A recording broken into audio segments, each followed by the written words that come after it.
At 5:43 every morning, Elena Morales unlocked Bellwether Café while the streetlights were still burning. She liked the hour before the city remembered itself. No impatient commuters, no delivery trucks snarling at the curb, no customers asking for drinks that took longer to pronounce than to finish. Just the click of the deadbolt, the hum of the refrigerator cases, and the comforting smell of coffee grounds waiting to become useful. Elena tied her dark curls into a loose knot and slipped behind the counter. Her reflection followed her across the polished espresso machine, warm brown skin, soft curves beneath a green apron, tired eyes sharpened by determination.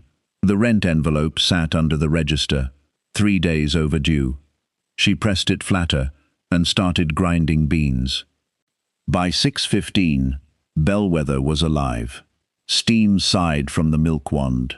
Porcelain clinked. A jazz record spun beneath the chatter of nurses, ending night shifts, and office workers beginning days they already hated.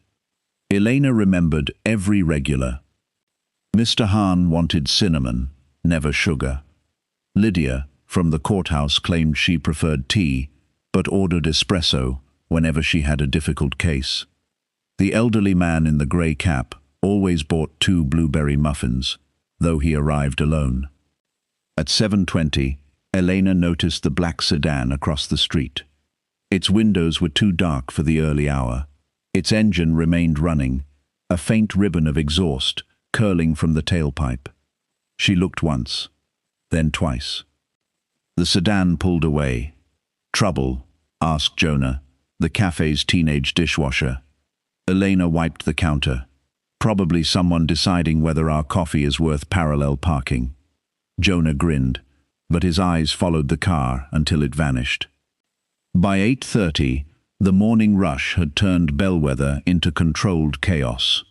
Elena moved through it with practiced grace, balancing cups against one forearm, remembering 6 orders at once, and stopping a furious customer from humiliating a new cashier over oat milk. "You received exactly what you ordered," Elena told the man, her voice calm enough to make anger look childish. "I'll remake it, because I value your morning. I won't remake the way you spoke to her." The man stared at Elena, then at the silent line behind him. His shoulders lowered. "Fine." Elena prepared the drink herself. When he left, the cashier exhaled. "You weren't scared?" Elena handed her a clean towel. People count on fear doing half their work for them. The bell above the door rang. The cafe grew quieter without anyone deciding to be quiet. A man entered wearing a charcoal overcoat, darkened by rain that had not yet begun. He was tall, broad-shouldered, and composed with the severe stillness of someone who never hurried because the world moved around him instead. His black hair was swept back neatly. A faint scar crossed the edge of his right eyebrow. Nothing about him demanded attention. Everything about him received it. 2 men remained outside. One watched the street. The other watched the door. Elena met the stranger's gaze. His eyes were pale grey and unreadable. "What can I get you?"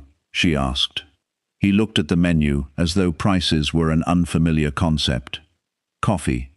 We have several. Black. That eliminates milk, not coffee." A pause. Jonah dropped a spoon in the kitchen. The stranger's mouth shifted, not quite a smile, but evidence he remembered how. "Choose for me." Elena reached for a ceramic cup rather than paper. She poured a dark roast, added nothing, and set it before him. He placed a $100 bill on the counter. "The coffee is $4. Keep it." "No." His gaze lowered to the bill, then returned to her face. Elena slid it back. Generosity feels different when the person receiving it is allowed to refuse. One of the men outside turned sharply toward the window. The stranger remained motionless. Then he exchanged the bill for a 5. Elena gave him $1 change. He picked up the cup and walked to the corner table with a clear view of both exits. Lydia from the courthouse leaned across the counter. Do you know who that is? No. Adrian Vale. Elena glanced toward him. He had not touched the coffee. Should that mean something? Lydia's voice fell. Vale Holdings. Shipping, hotels, construction, half the waterfront. And the other half? Lydia swallowed. People don't ask. Elena looked back at the corner table. Adrian Vale lifted the cup. Their eyes met over the rim. Someone outside photographed them. The flash was faint, reflected in the window, but Elena saw it. So did Adrian. His cup stopped halfway to his mouth. The man stationed near the sedan crossed the street at once. Adrian raised 2 fingers without looking at him. The guard stopped. Elena turned toward the window. A figure in a tan jacket disappeared into the crowd. What was that? Jonah asked. Nothing, Elena said. Adrian set down the untouched coffee. That wasn't nothing. His voice was low, controlled, and stripped of the faint amusement it had held before. Elena folded her arms. Then explain it. He studied her for a long moment, as though deciding whether honesty was a weapon or a liability. Have you seen that photographer before? No. Has anyone asked about me? I didn't know your name 5 minutes ago. A vibration stirred inside his coat. He took out his phone and read the screen. Something changed behind his eyes. Not panic, calculation. He stood. One of his men entered and approached without speaking. Adrian showed him the message. The man's face tightened. Elena caught only 4 words before the screen went dark. She has the key. Adrian looked at her again. What key? He asked. The question landed with such quiet force that the milk wand screeched in the silence. Elena turned it off. I was about to ask you. He stepped closer to the counter. He did not invade her space, but the room seemed to narrow around him. Someone believes you possess something that belongs to me. I possess overdue bills, a bad left knee, and the only working knowledge of that espresso machine. Pick one. His eyes flicked toward her apron pocket. Elena noticed. She reached inside slowly and removed a small brass key. Adrian's expression hardened. Elena placed it on the counter. This opens the supply closet. He looked at the faded blue tag tied around it, then back at her. Where did you get it? My father gave it to me when he opened this place. What was his name? Mateo Morales. For the first time, Adrian Vale lost control of his face. Only for a second. His jaw locked. His fingers curled once at his side. But Elena saw it. You knew him. Adrian looked toward the rain-streaked window. I knew of him. My father repaired coffee machines and argued with baseball commentators. He wasn't part of your world. Your father had more than one world. Elena's hand closed around the key. He died 8 years ago. Adrian's gaze returned to her. Are you certain? The cafe noise vanished beneath the pounding in Elena's ears. She remembered the closed casket, her mother refusing to look at it, a detective who spoke too gently. The envelope that disappeared from the kitchen the night before the funeral. Elena leaned forward. Leave. Adrian did not move. You don't walk into my cafe, say something like that, and expect me to stand here while you study my reaction. I'm trying to determine how much danger you're in. You're the danger everyone noticed when you entered. His guard glanced toward the door. Adrian lowered his voice. The person who took your photograph believes your father hid evidence before he died. If they think he left it with you, they won't ask politely. Elena's fingers tightened around the brass key until its teeth pressed into her palm. You expect me to believe you came here by coincidence? No. The answer was immediate. A chill moved across her skin. Adrian reached inside his coat. Jonah appeared from the kitchen, holding a cast-iron skillet with both hands. "Don't." Adrian's guard shifted. Elena stepped between them.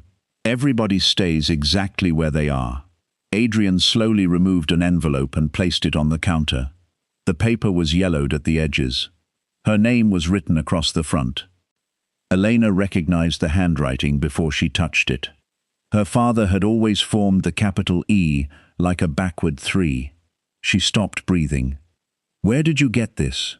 "It was delivered to me last night." "By whom?" "A man who was dead before sunrise." The front window shattered. Adrian moved faster than Elena could process. One arm swept around her waist, pulling her beneath the counter as glass exploded across the cafe. Customers screamed, chairs overturned. A second crack struck the espresso machine, bursting metal and steam. Adrian shielded Elena with his body. His guard drew a weapon and moved toward the door. "Back exit," Elena shouted. "Kitchen, left side." Jonah crouched behind the pastry case, still clutching the skillet. Adrian looked at him. "Take the customers out." Jonah did not move. Elena raised her head.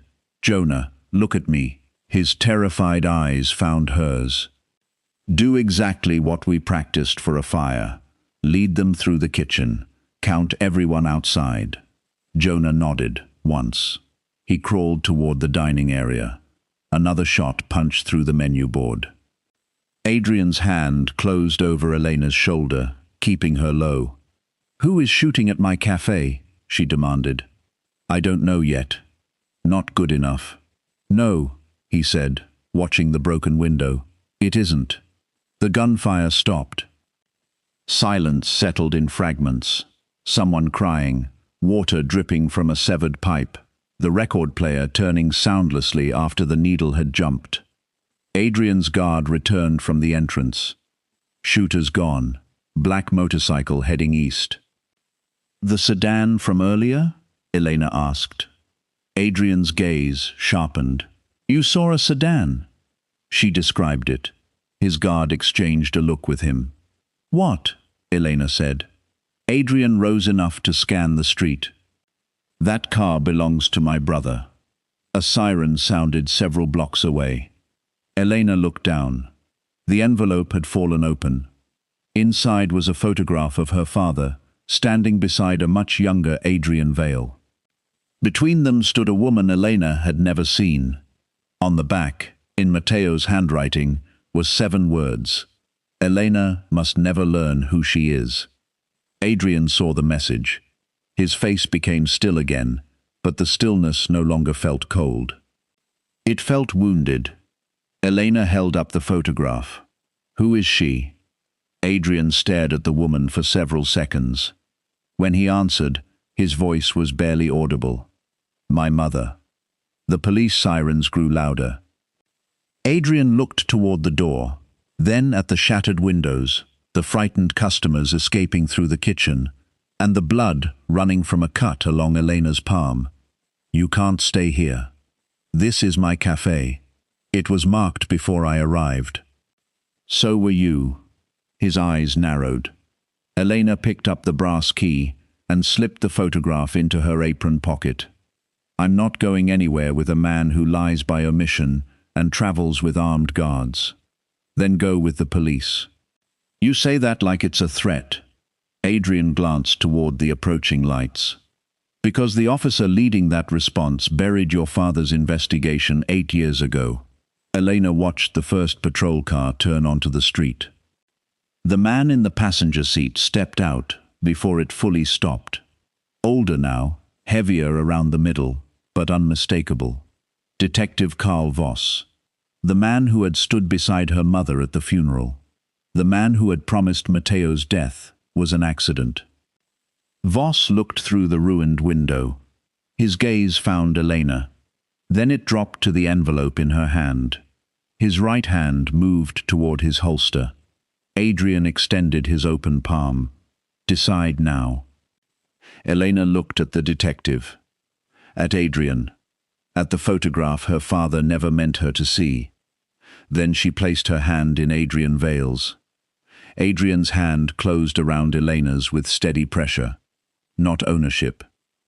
A promise that he would not let go while bullets, lies, and 8 years of buried questions closed in around them. "Back door," he said. Detective Voss entered through the shattered front window before they reached the kitchen. "Elena." His voice carried the same practiced concern she remembered from the worst week of her life. Back then, he had crouched beside her on her mother's porch and spoken softly about brake failure, rain-slick roads, and tragedies no one could prevent. Now his right hand rested beside his holster. His eyes remained fixed on the envelope. "Step away from him." Adrian stopped. Elena felt his body shift slightly in front of hers, placing himself between her and the detective. Voss's mouth tightened. "Vale, this doesn't concern you. A sniper fired into a crowded cafe while she was standing beside me," Adrian said. "It concerns me. Your presence caused that. Did it?" The two men stared at each other across the wrecked room.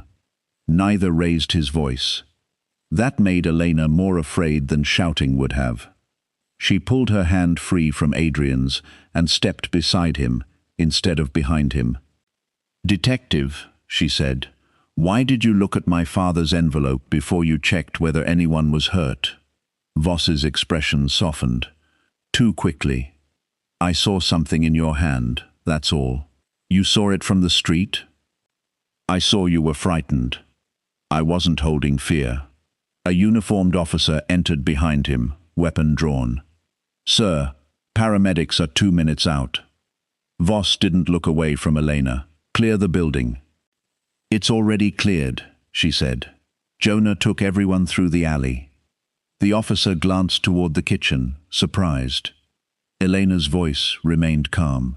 "There's a woman with a cut near the pastry case, and a man outside having trouble breathing. Help them first." The officer hesitated until Adrian looked at him. "Go." He went. Voss's cheeks darkened. Elena noticed that too. People counted on authority doing half their work for them. "Give me the envelope," Voss said. "No. You're in shock." "I know what shock feels like." His eyes flickered. Elena thought of the night her father died, her mother sitting at the kitchen table in silence. Voss removing a folder from Matteo's desk and saying it belonged to the department.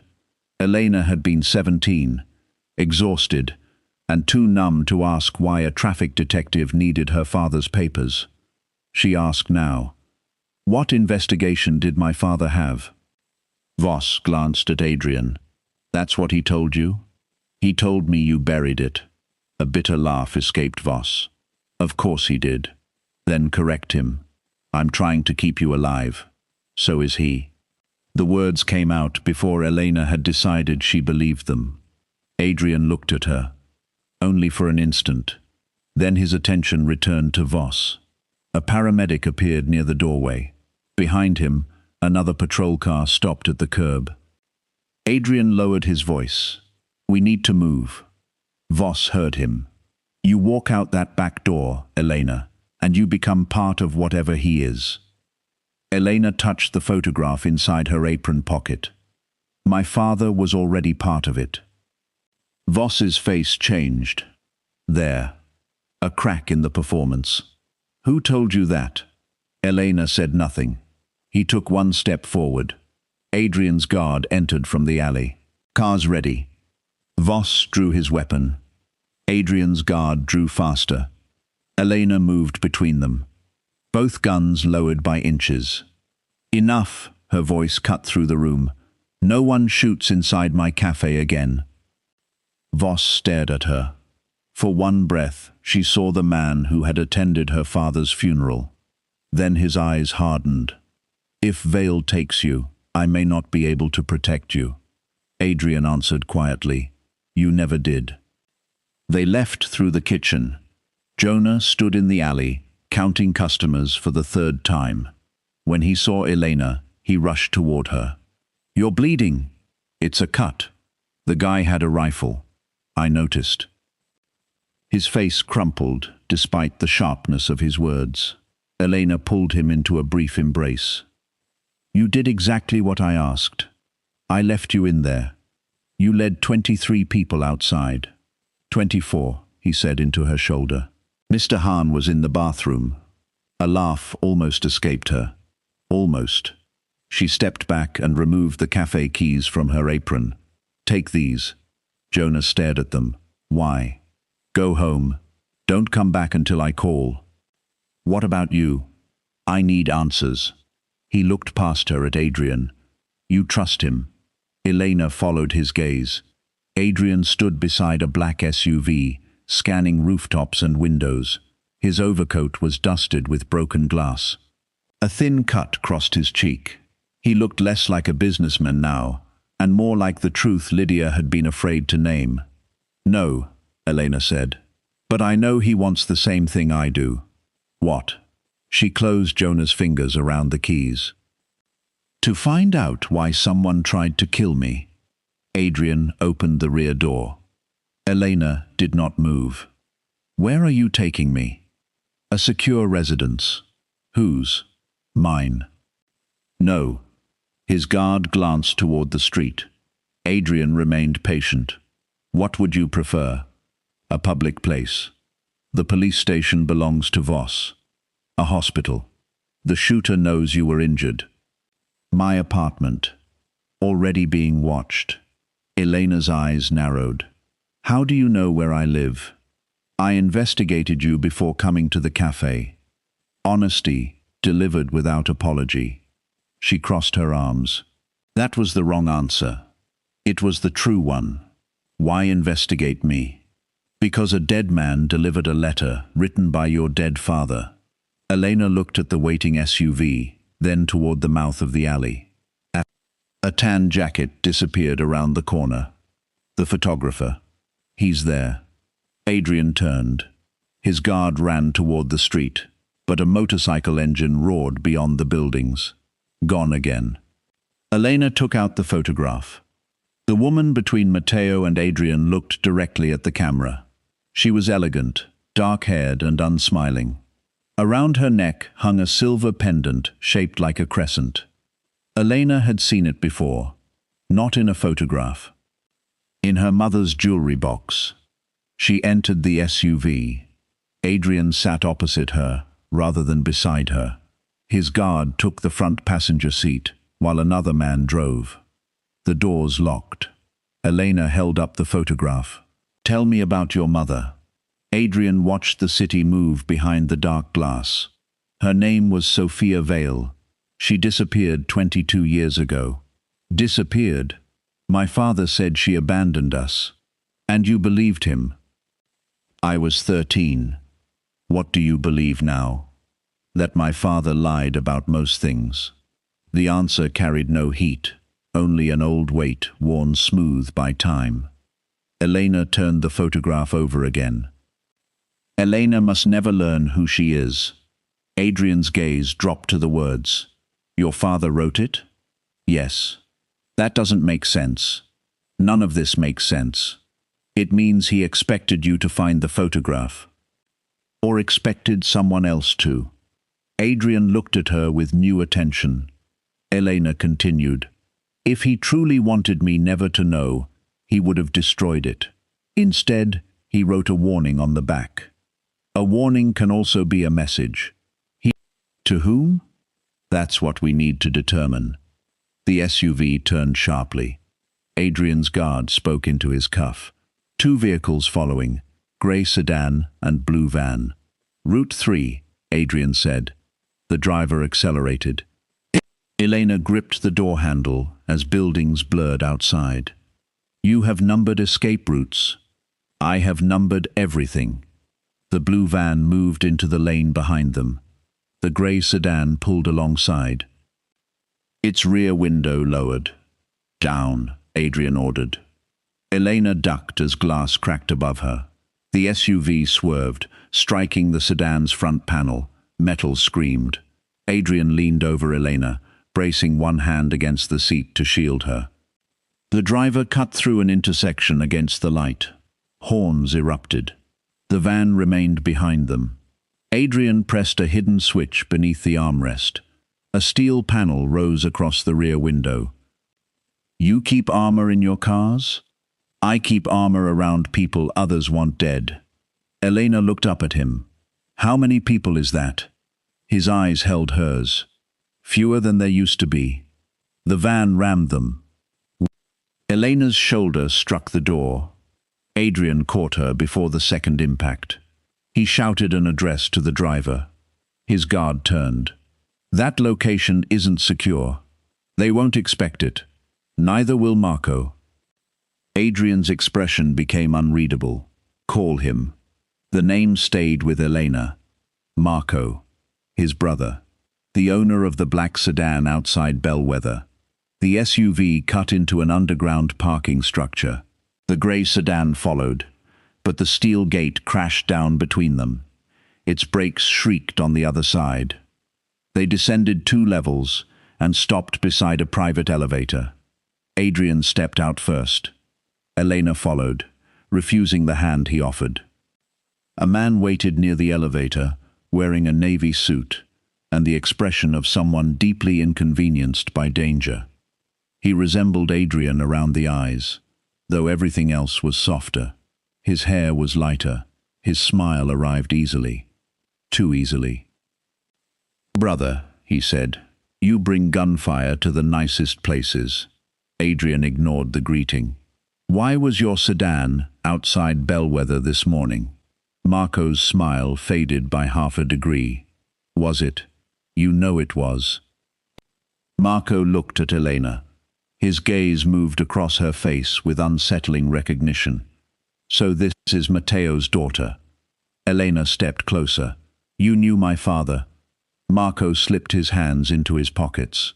"Everyone knew Matteo." "That's not an answer." "No," he said, "it isn't." Adrian pressed the elevator button. "We need your penthouse. You need to tell me why people are shooting in my garage. They followed us." "I gathered that." The elevator opened. Marco didn't move aside. Adrian's voice dropped. "Now." The warmth left Marco's face. For a moment, the brothers looked equally dangerous. Then Marco stepped back. The penthouse occupied the entire top floor. Glass walls overlooked the river. Paintings Elena recognized from museum posters hung beneath careful lighting. Nothing looked personal, except a chessboard near the windows, its pieces arranged midway through a game. Adrian checked every room himself. Elena watched him open closets, test windows, and inspect the terrace before allowing his guards to stand down. "You don't trust your brother," she said. Adrian returned from the hallway. "Trust is not a family tradition." Marco poured himself a drink. "Don't be dramatic. You had surveillance on the cafe. I had a driver in the neighborhood. For what? Breakfast. You hate coffee. I enjoy pastries." Elena placed the photograph on the glass table. Both men went silent. Marco did not touch his drink. Adrian watched him carefully. "You've seen it." "No." "You looked at the pendant." Marco's jaw tightened. Elena leaned forward. "My mother owns one exactly like it." Marco finally picked up the photograph. His fingertips trembled. "Barely. But enough. Where did you get this?" "My father sent it. Matteo's dead. So is the man who delivered it." Marco turned the photograph over. The blood drained from his face. Adrian took one step toward him. "What do you know?" Marco set the photograph down. "Nothing." Elena laughed once, without humor. "You both lie the same way." Adrian's eyes remained on his brother. "Why was your car at the cafe?" Marco moved toward the windows. The river reflected afternoon light beneath them. Barges drifted below, slow and distant, while something brittle filled the room. "My driver was watching Elena." "On whose orders?" Marco looked at her. "Her mother's." Elena stared at him. "My mother works at a florist in Queens." No, Marco said. She owns a florist in Queens. The distinction struck like a slap. Adrian picked up the photograph again. Why would Rosa Morales order surveillance? Marco turned away from the window. Because Elena found the brass key. Silence. Elena reached into her apron pocket. The supply closet key lay against her palm.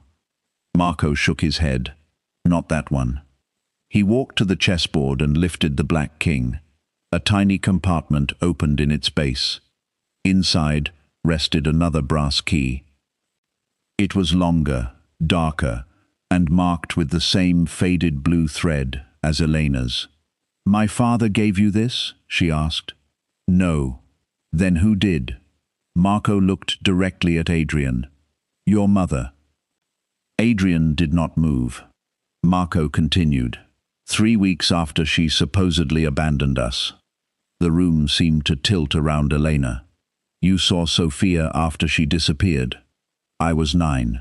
I didn't understand what was happening. She told me to hide the key until Matteo's daughter came looking for it."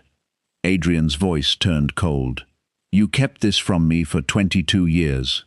She told me you would die if I trusted you with it." A phone rang. Not Adrian's. Not Marco's. The sound came from inside the wall. All three of them turned. Marco crossed the room and pressed a panel beside the fireplace. A hidden compartment slid open, revealing an old landline telephone. It rang again. Marco stared at it. "That line hasn't worked since my father died." On the third ring, Elena answered. No one spoke at first. Then a woman breathed into the receiver. "Elena?" Her knees weakened. The voice was older than she remembered, strained and shaking, but unmistakable. "Mum?" Adrian and Marco exchanged a look.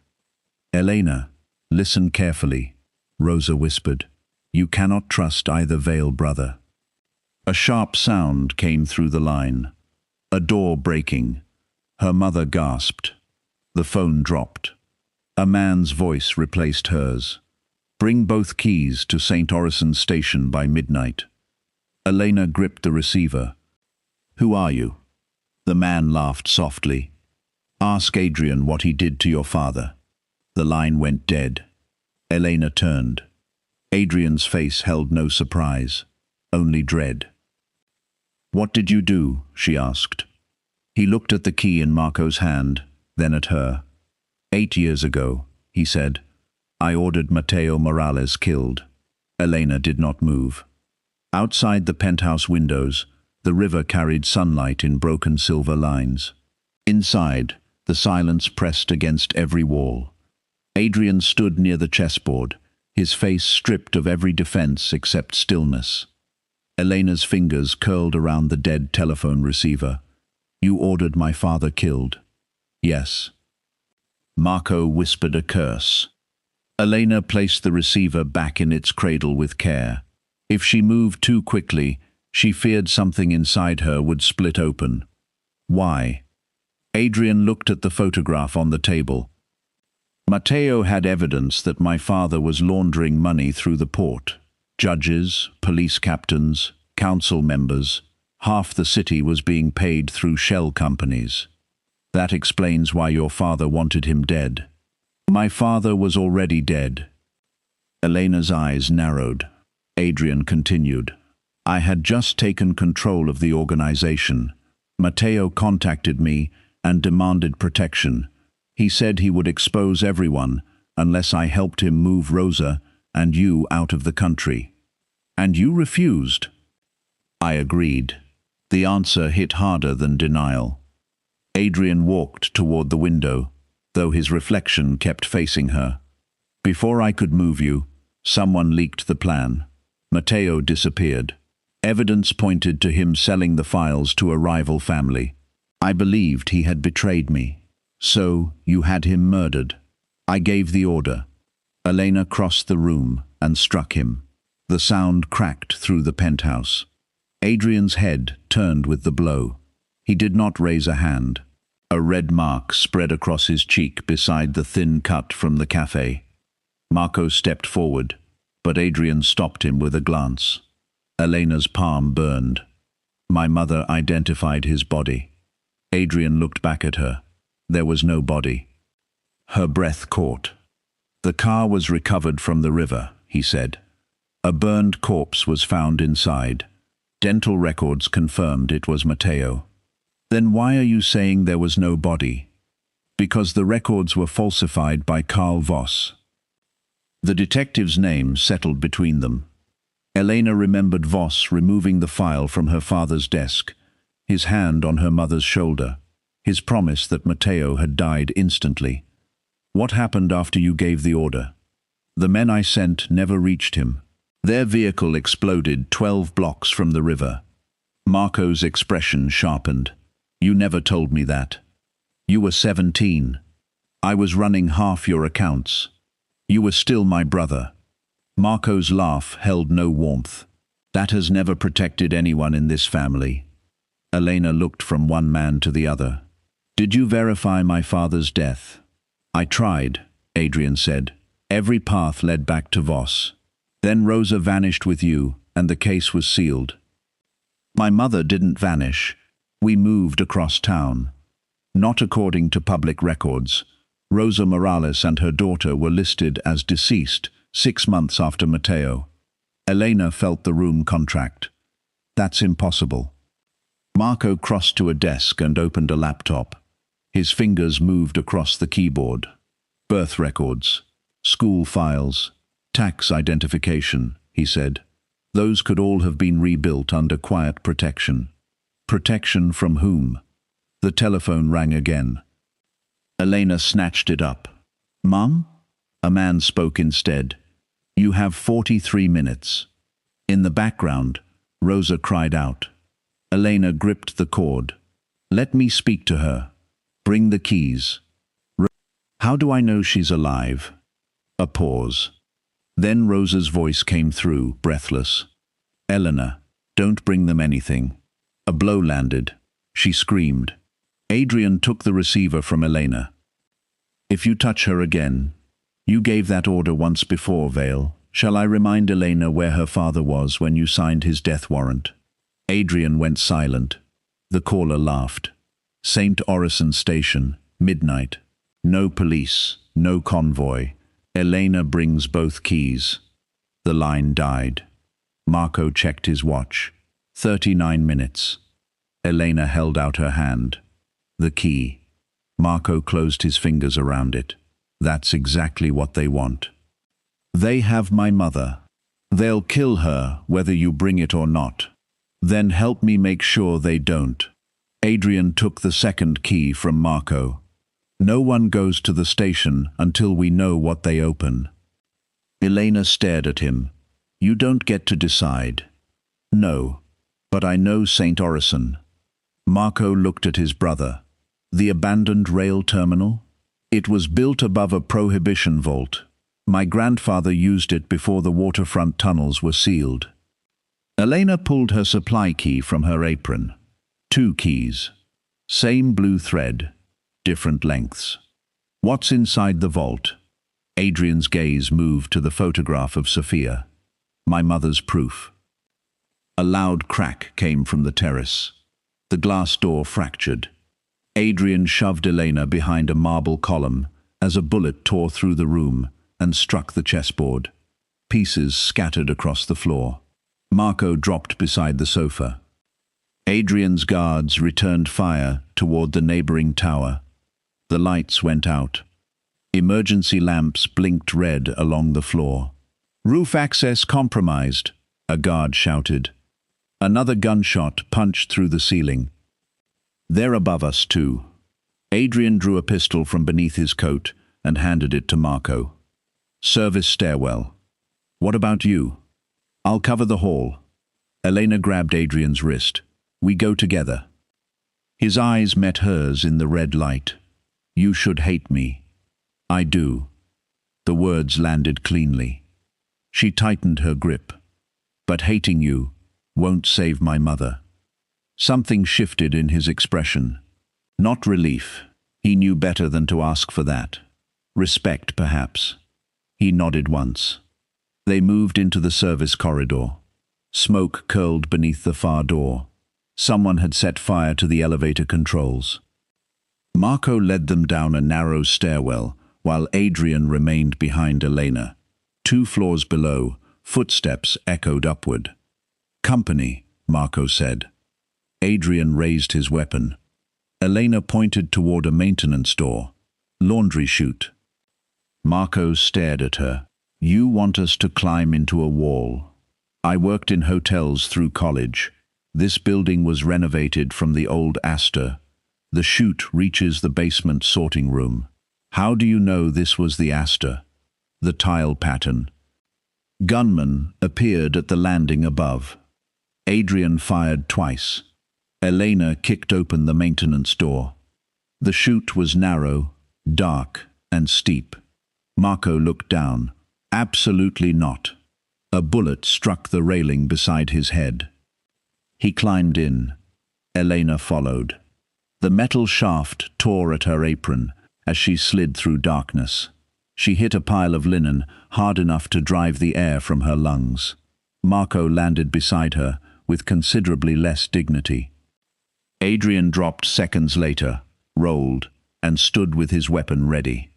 The basement smelled of detergent and dust. A woman waited beside the loading dock. She wore a tan jacket. The photographer. Elena lunged toward her, but Adrian caught her arm.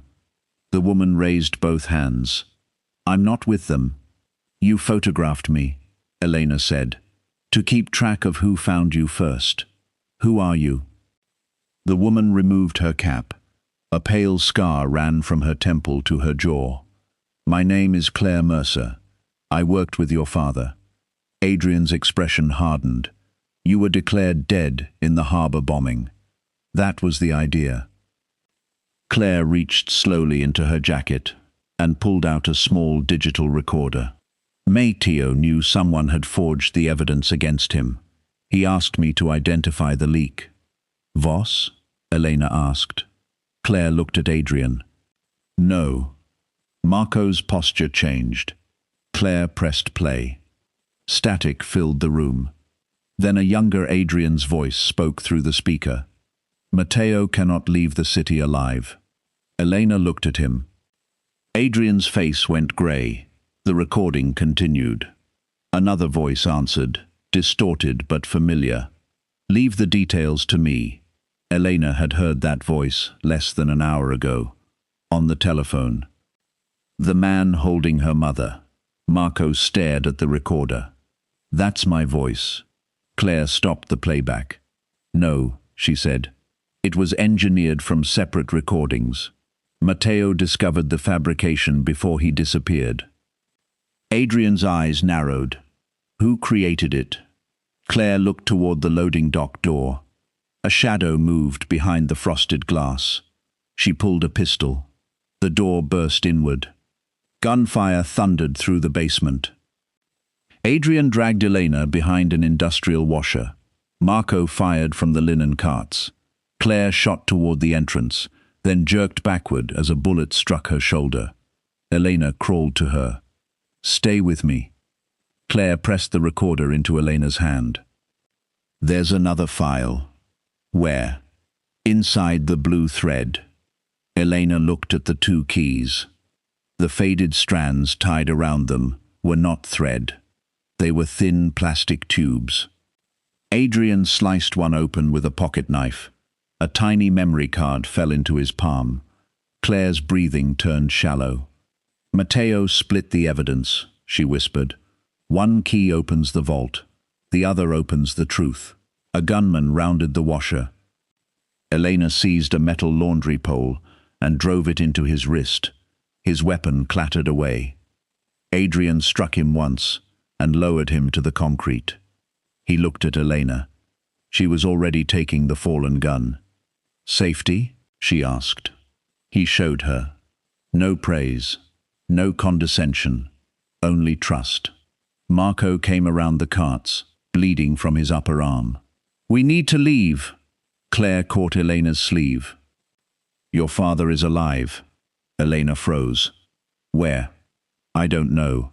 He contacted me 2 weeks ago from a number registered in Prague. Why didn't he call me? Because he believed Rosa was the leak. The loading dock filled with smoke.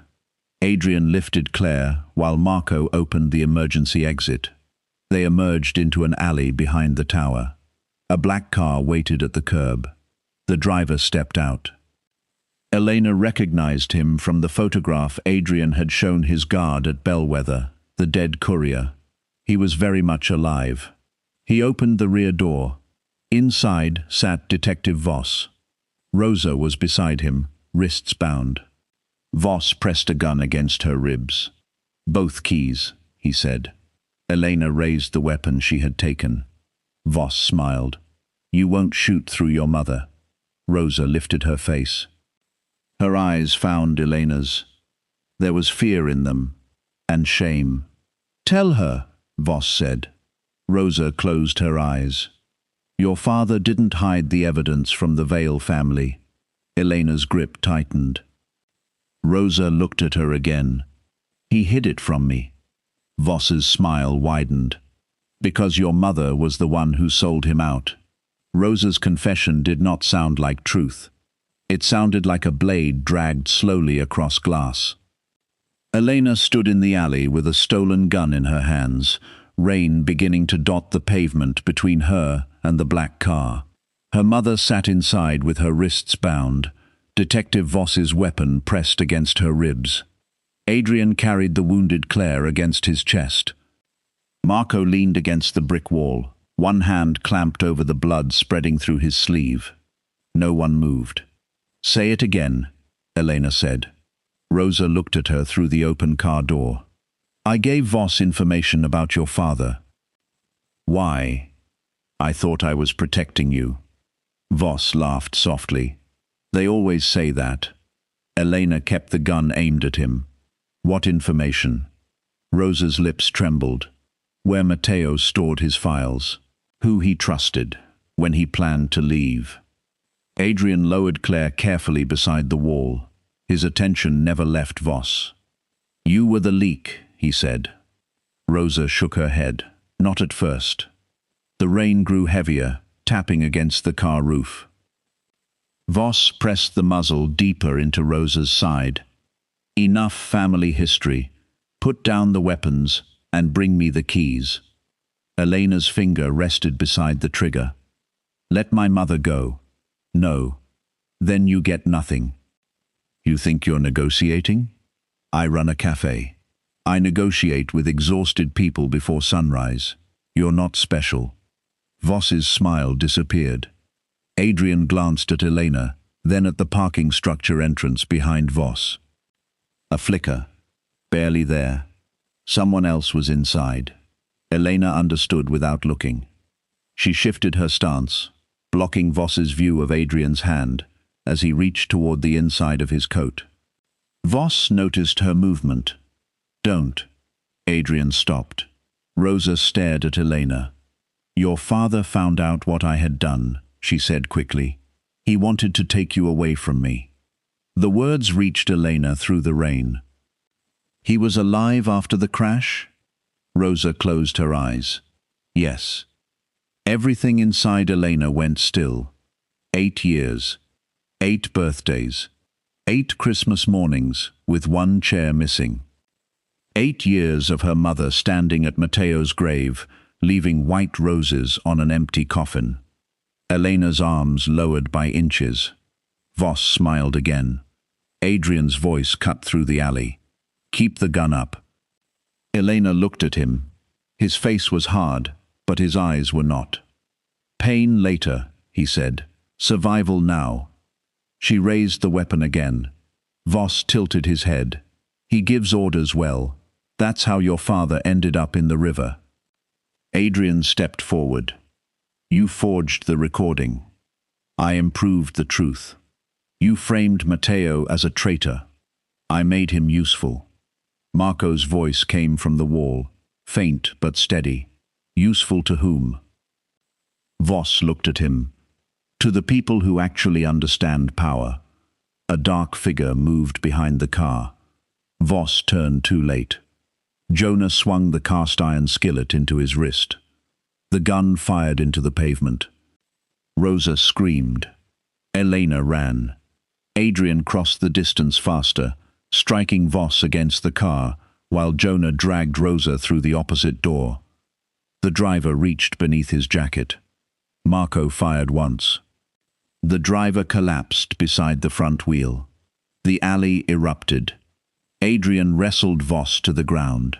Elena reached her mother, as Jonah cut the restraints with a kitchen knife. "What are you doing here?" Elena demanded. Jonah looked offended.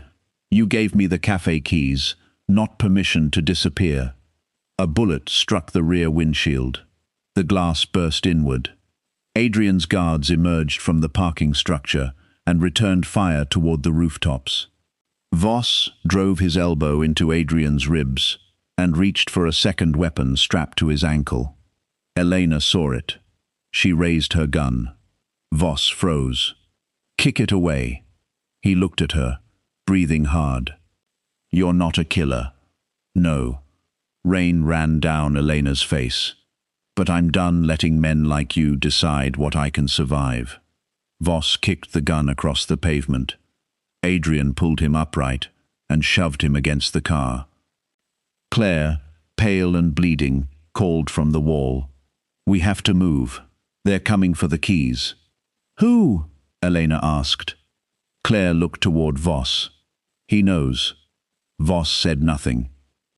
Adrian pressed his forearm against the detective's throat. "Who is behind this?" Voss smiled despite the pressure. "Your father." Adrian's expression did not change.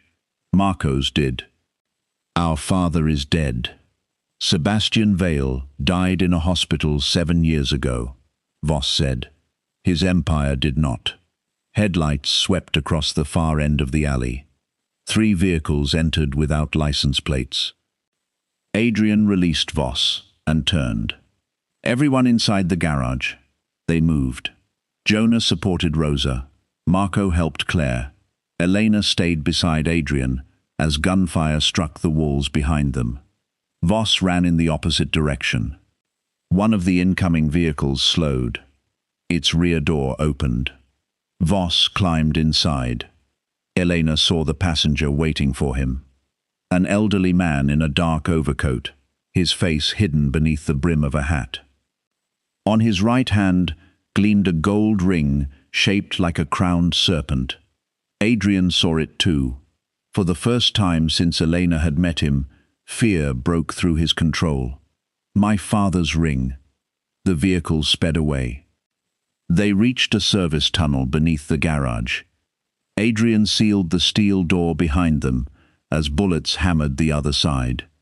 The tunnel smelled of rust, wet concrete, and old electricity.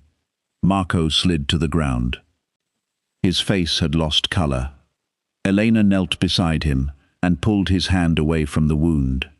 The bullet had passed through his upper arm, but blood continued to pulse between his fingers. "Jonah, give me your belt." Jonah removed it at once.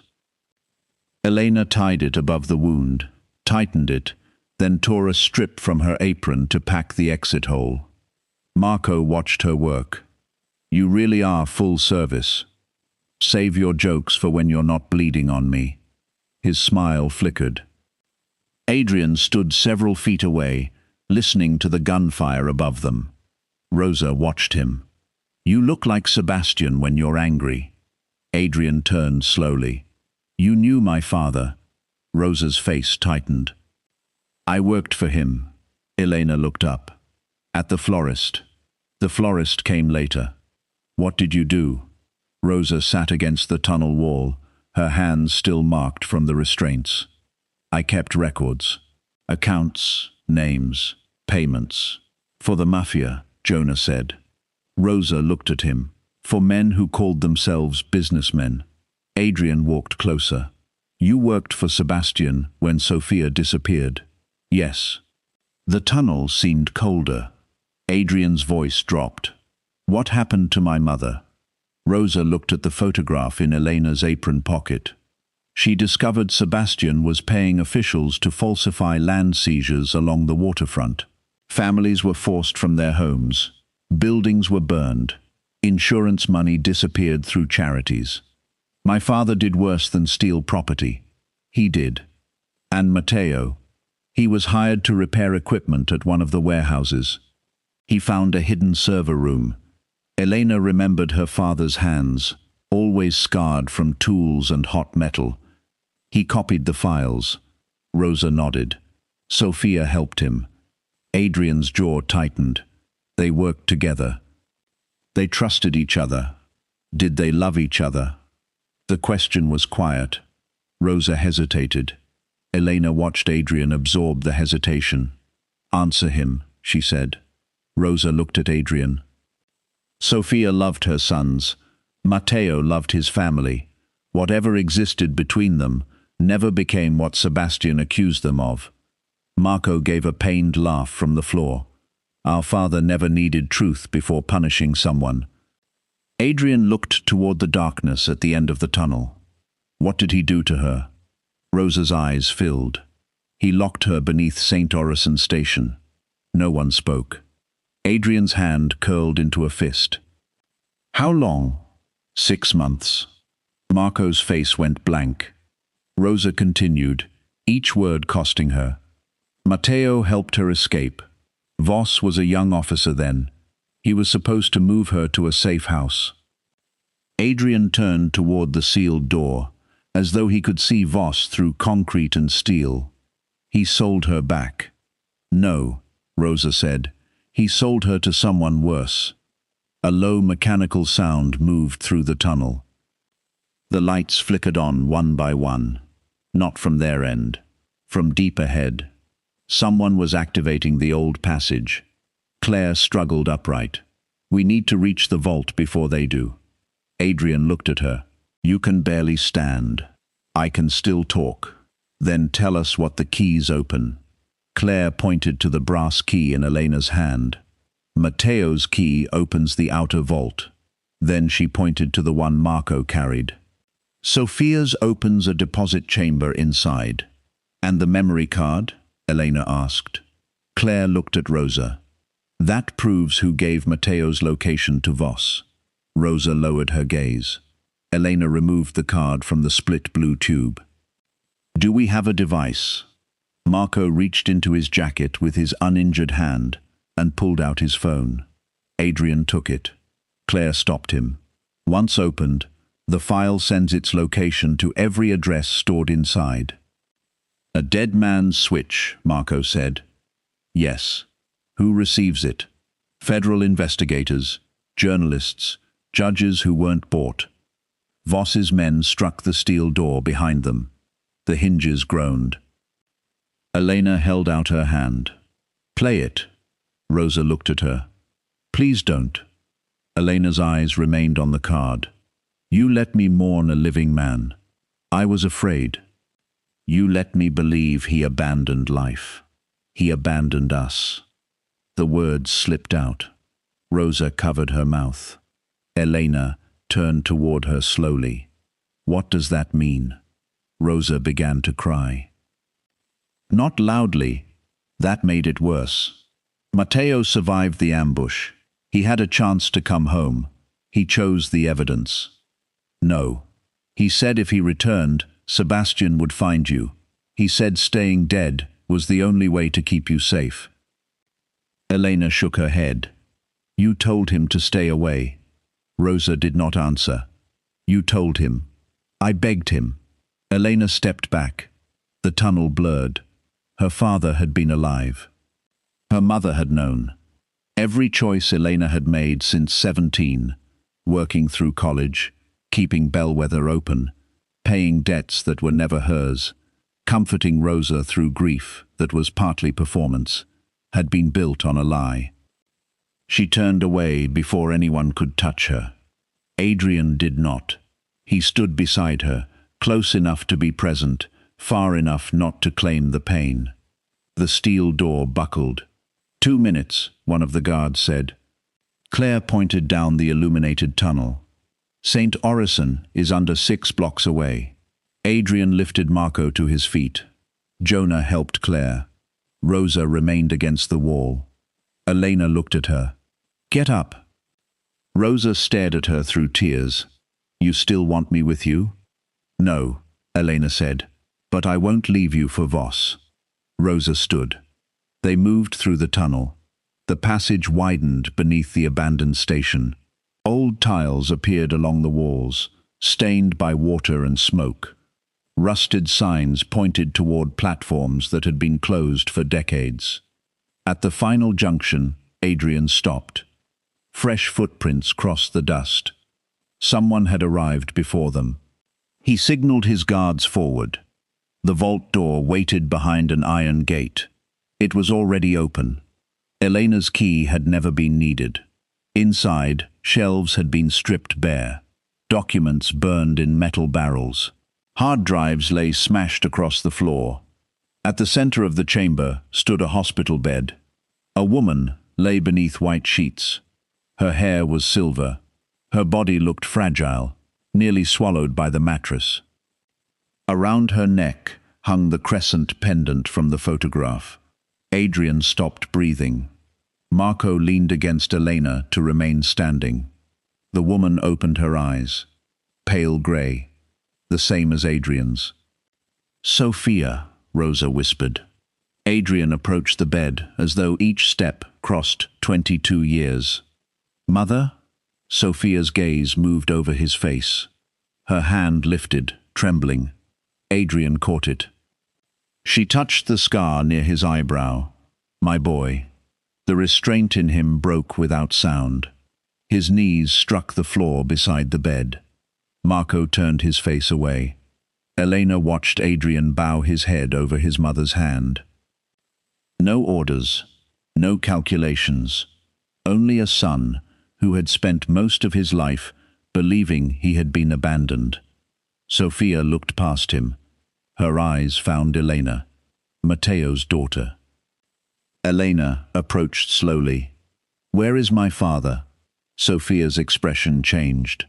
The hope in Elena's chest began to collapse before the woman answered. "He came here 3 nights ago. Where did he go?" He didn't. A door slammed behind them. Voss entered with 6 armed men. The elderly man from the car walked at his side. He removed his hat. The face beneath it was older, thinner, marked by illness. But Adrian recognized him. "Father." Sebastian Vale smiled. "Both my sons. Sophia, Rosa, Matteo's little girl." Elena raised her weapon. Voss aimed at Jonah. She stopped. Sebastian walked into the vault, leaning on a black cane. "You have caused me a great deal of inconvenience." "You died," Marco said. "I retired." Adrian stood between Sebastian and the bed. "You imprisoned her." Sebastian glanced at Sophia. "She was disloyal. You kept her alive for 22 years. She had information I required." Sophia's fingers tightened around the sheet. "He wanted the second key." Sebastian's gaze moved to Marco. "And now I have it." Marco reached into his pocket. It was empty. Jonah held up the key from behind Claire. "I pick pockets at school." Sebastian smiled faintly. "Charming." Voss aimed at Jonah's chest. Elena stepped in front of him. Sebastian studied her. "You have Matteo's stubbornness." "Where is he?" "In the next room." The words struck every person differently. Elena moved forward. Voss blocked her. Sebastian tapped his cane once against the floor. A hidden door opened beside the burning barrels. Matteo Morales was tied to a chair. He was thinner than Elena remembered, his hair threaded with grey, his face bruised and bloodied, but alive. His eyes found hers. The world narrowed to that look. Elena. Her name broke in his mouth. She took one step. Voss raised his weapon. Matteo fought against the ropes. "No." Sebastian looked almost pleased. "Now we finish what began 8 years ago." He held out his hand. The keys and the memory card. Elena looked at her father, at Sophia in the hospital bed, at Adrian standing between his mother and the man who had destroyed their family, at Rosa shaking beneath the weight of her betrayal. Then Elena slipped the memory card into Marco's phone. Rosa gasped. Sebastian's face hardened. "Don't." Elena pressed the screen. The file opened. A woman's recorded voice filled the vault. Rosa's voice. "I'll give you Matteo's location, but Elena must never know." The message sent. Every phone in the room vibrated. Sebastian raised his cane. A gunshot tore through the vault. Matteo's chair tipped backward. Blood spread across his shirt. Elena screamed his name. Matteo's chair crashed against the stone floor. Elena ran before the echo died. Voss swung his gun toward her, but Adrian struck his arm aside. A second shot tore into the ceiling. Dust and sparks rained across the vault. Elena dropped beside her father. Blood spread beneath Matteo's left shoulder, darkening his shirt in a widening circle. His face had gone pale, but his eyes remained open. "Dad." The word came out smaller than she intended. Matteo looked at her as though 8 missing years had collapsed into one breath. "You kept the cafe." Elena pressed both hands over the wound. "You don't get to ask about the cafe." His mouth trembled. "I know." Behind them, the vault erupted into motion. Marco fired from behind a metal shelf. Claire pulled Jonah and Rosa toward the hospital bed. Adrian drove Voss into the wall, but Sebastian's men advanced from both sides of the chamber. Sebastian stood untouched at the center of it all, one hand resting on his cane. "Take the phone," he ordered. Marco held it against his chest. "Come get it." One of the gunmen aimed at him. Sophia reached beneath her blanket and produced a small silver pistol. The shot struck the gunman's leg. Everyone froze for half a second. Sophia pushed herself upright, her arm shaking, but her aim steady. "I have spent 22 years waiting to do that." Sebastian stared at her. "You were searched. You trained careless men." Adrian disarmed Voss and shoved him to the floor. "Jonah," he called. Jonah understood immediately. He grabbed Voss's fallen weapon and kicked it beneath the hospital bed. Sebastian's men opened fire. Adrian overturned a steel table, creating cover beside Matteo. Marco dragged Claire behind a pillar. Rosa crouched near Sophia, while Elena kept pressure on her father's wound. Matteo's hand closed weakly around Elena's wrist. The bullet passed through. "How do you know?" "I've been shot before." "That isn't comforting." A faint smile crossed his face. It vanished when he saw Rosa. She stood 3 yards away, unable to approach. Matteo looked at her for a long moment. "You played the recording." Elena followed his gaze. "She told Voss where to find you." "I know." "You knew." "I built the recording." Rosa shook her head, tears sliding down her face. "No, I said those words. You said them because I asked you to." Elena stared at him. Matteo's breathing grew shallow. "Sebastian had people watching us. We needed a betrayal he would believe." Rosa pressed a hand over her mouth. Matteo continued. "The location she gave Voss was false. The ambush was meant to expose whoever delivered it. Then why did you disappear?" "Because someone changed the location after Rosa made the call." His eyes moved toward Claire. Claire froze. Marco saw it. "You changed it." Claire's face tightened. "I had no choice." Adrian stepped between Claire and the others. "Explain." Claire lowered her weapon. "Sebastian had my daughter." The gunfire outside their cover slowed. Sebastian's men were repositioning, waiting for a clean shot. Claire looked at Elena. "He took her when she was 6.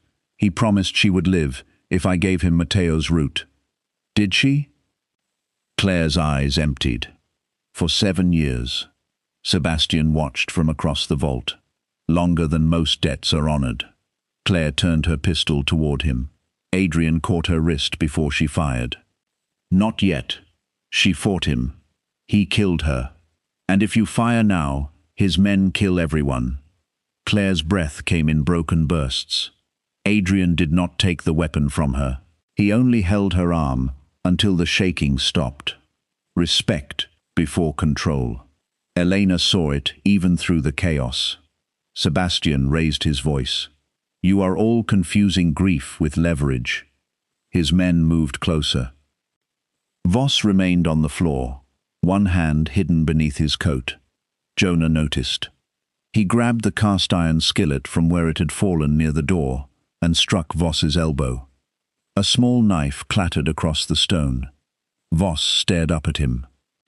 Jonah raised the skillet again. I really hate cops like you. Elena almost laughed. Matteo coughed. Blood touched his lips. Her focus snapped back to him. Stay with me. I'm trying. No, try harder. His hand found hers. I came back 3 nights ago because Sophia found proof Sebastian was alive. I thought I could end it before you were pulled in. You thought wrong. I did that often when fear wore your face. The words hurt because they were gentle. Elena tightened the cloth against his wound. You should have come home. Yes. You should have trusted me. Yes. You should have let me hate you in person. Matteo's eyes filled. Yes. Across the room, Marco's phone chimed. The file upload had completed. Every screen in the vault lit at once. Sebastian looked toward Voss. What did you do? Voss rose slowly, cradling his injured arm. I did what you paid me to do. The phones chimed again. Then again. Messages flooded the screens. Upload received. Evidence authenticated. Warrants requested. Newsroom confirmation. Marco stared at the phone. It didn't just send Rosa's recording. Matteo managed a faint nod. The memory card contains everything. Sebastian's calm fractured. You said the files were destroyed. Voss looked at him. I said the vault was empty. Adrian's eyes narrowed. You changed sides. Voss smiled bitterly. No, I changed prices. Sebastian lifted the cane. This time, Elena saw the seam running along its side. Gun! She shouted. Adrian moved. The cane opened with a mechanical snap. A narrow barrel emerged from the shaft. Sebastian fired at Marco. Adrian stepped into the shot. The bullet struck his side. He staggered, but remained standing. Elena's breath stopped. Adrian raised his weapon and fired once. The cane flew from Sebastian's hand. Marco caught his brother before he fell. Adrian, I'm fine. You're bleeding. I've been informed that isn't comforting. Elena heard her own words and looked toward him. Even wounded, Adrian remembered. Sebastian's men hesitated. Sirens rose in the distance. Not one vehicle. Dozens. Voss heard them too. His face tightened. They traced the upload. Sebastian looked toward the hidden door. Move, Matteo. 2 gunmen rushed forward. Rosa stepped into their path. She held Voss's fallen knife in both hands. You don't touch him again. One gunman laughed. Rosa's fear showed in her shaking shoulders, but she did not move aside. Sophia raised the silver pistol. Neither did she. Claire joined them. Then Jonah. 4 people formed a line between Sebastian's men and Matteo. The gunman stopped laughing. Adrian pressed one hand against his wound and stood beside them. Marco followed. Elena looked around the vault. At the people who had lied, failed, hidden, betrayed, survived, and returned. No one among them was innocent. But all of them were choosing now. Sebastian saw it too. His empire had been built on isolating people until they believed resistance was impossible. Now, every person he had broken stood in the same room. Together. "You think the police will save you?" he asked. "No," Elena said. She rose from beside Matteo. "We saved each other." The main vault doors burst inward. Federal agents entered in formation, followed by city officers wearing tactical gear. Red lights flashed through the smoke. "Drop your weapons." Sebastian's men obeyed one by one. Claire lowered hers last. Voss raised both hands. Sebastian did not. He backed toward the hidden chamber, looking from Adrian to Marco, as if he still expected one son to choose him. Neither moved. "You would surrender everything I built?" Sebastian asked. Adrian's hand remained pressed to his bleeding side. "You built nothing." Marco stepped beside him. "You stole it." Sebastian looked toward Sophia. "And you?" Sophia's voice was quiet. "I survived you." His face collapsed, not into remorse, but disbelief. The agents forced him to the floor. The crowned serpent ring struck the stone and rolled beneath Matteo's overturned chair. No one reached for it. Paramedics entered. Elena refused to release her father until one of them placed a hand over hers. "We need space." She stepped back. Matteo caught her fingers before they moved him. "Elena, I'm here. If I don't..." "No. Listen. No." His grip tightened with what little strength remained. "You became everything I hoped for without me." Tears blurred her vision. "That's not a compliment." "I know. You don't get forgiveness because you came back injured." "I know. You earn it." A weak smile touched his mouth. "I was hoping you'd say that." They carried him out. Elena stood in the emptied space until Adrian's knees gave way. Marco caught him first. Elena reached him seconds later. The bullet had entered beneath his ribs. Blood soaked the side of his shirt. "You stepped in front of it," she said. He was aiming at Marco. Marco pressed fabric against the wound. "You could have let him hit me somewhere less important." Adrian looked at him. "I couldn't find anywhere." Marco laughed, despite the blood on his hands. Elena knelt beside Adrian. His grey eyes found hers. "I didn't order Matteo's death because I wanted him dead. You still gave the order." "Yes." "You believed the lie because it was convenient." "Yes." "You decided his life was worth less than your certainty." His face tightened. "Yes." She expected an excuse. None came. Only the truth. Adrian reached into his coat and removed the envelope Matteo had sent. It was stained with blood and rain. "I read the letter before I went to Bellwether." Elena stared at him. "You said you didn't know what was inside." "I lied." Anger flashed through her. He continued before she could speak. "Matteo wrote that if you were ever drawn into this, I was to keep you alive and tell you everything. I failed at the second part." "Why?" "Because the truth made me the man you should never trust." Elena looked at the blood spreading beneath his hand. "You don't decide that for me." "No." His voice had weakened. "I'm beginning to understand." The paramedics reached them. As they lifted Adrian onto a stretcher, his hand slipped from Elena's. She caught it. He looked at their joined hands. This time, neither of them let go first. 3 weeks later, Bellwether Café reopened. The shattered windows had been replaced. The bullet hole in the menu board remained, because Jonah insisted it gave the place historical significance. Elena covered it with a small brass plaque. No shooting before coffee. Customers arrived before dawn. Mr. Hahn brought flowers. Lydia from the courthouse brought copies of the indictments. Sebastian Vale faced charges tied to murder, extortion, illegal detention, money laundering, political corruption, and the theft of waterfront property across 3 decades. Carl Voss accepted a plea agreement after handing over the names of 27 officials. Claire testified in exchange for immunity in Matteo's ambush. Elena did not forgive her, but she listened when Claire spoke about her daughter. Sophia moved into a quiet house near the river. Marco visited every afternoon with chess problems. Neither of them admitted were excuses to stay longer. Rosa came to Bellwether once. She stood outside for 10 minutes before Elena opened the door. "I don't know what happens now," Rosa said. "Neither do I. I was afraid you'd never speak to me again." "I'm still angry." "You should be." Elena studied her mother's face. "Truth first. Then we decide what can be rebuilt." Rosa nodded. It was not forgiveness. It was a door left unlocked.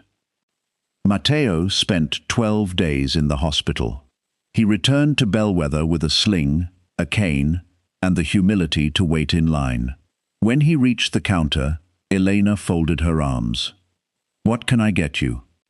His eyes moved over the cafe, the worn tables, the blue cups, the machine he had taught her to repair. "Coffee. We have several. Black. That eliminates milk, not coffee." His laugh cracked open years of grief. Elena chose for him. She charged full price.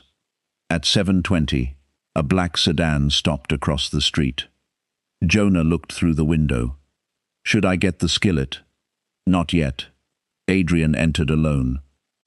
No guards at the door, no dark overcoat. He wore a simple black suit, though the stiffness in his movements revealed the wound beneath it. The cafe grew quieter. Elena continued wiping the counter. "You're late." "I wasn't aware I had an appointment." "You investigated me. You should know my schedule." He accepted the rebuke. Matteo watched from the corner table, but did not interfere. Adrian placed $4 on the counter. "Exact change." Elena looked at it, then at him. "What can I get you?" "Coffee. We have several." His mouth shifted into the almost smile she remembered. "Choose for me." She poured the same dark roast into a ceramic cup. Adrian did not take it immediately. "I came to tell you the Vale organization is finished." Elena waited. "The legal businesses will remain. Everything else is being dismantled." "That sounds dangerous." "It is. Why do it?" He looked toward Matteo, then Sophia's empty chair near the window, reserved for her afternoon visits. "Because protection without choice is another kind of prison." Elena placed the cup before him. "And what happens to you?" "I testify. I repay what can be repaid. I accept what cannot. No promises of innocence. No request for praise. Only consequence." Elena looked at the man who had entered her cafe carrying danger and silence. Trust had not arrived in a single act. It had grown through confession, restraint, sacrifice, and the willingness to remain when leaving would have been easier. "Sit," she said. Adrian glanced toward the corner table. "With your father?" "With me." Elena carried 2 cups to the table near the window. Morning light spread across the floor as the city woke around them. Adrian pulled out her chair. She sat. He took the seat opposite her. For a while neither spoke. There were still trials ahead. Debts, testimony, anger that would return without warning. Love, if it came, would have to survive all of it. Elena lifted her cup. Adrian did the same. Outside, the black sedan drove away empty. Inside Bellwether, nothing was hidden. Not anymore.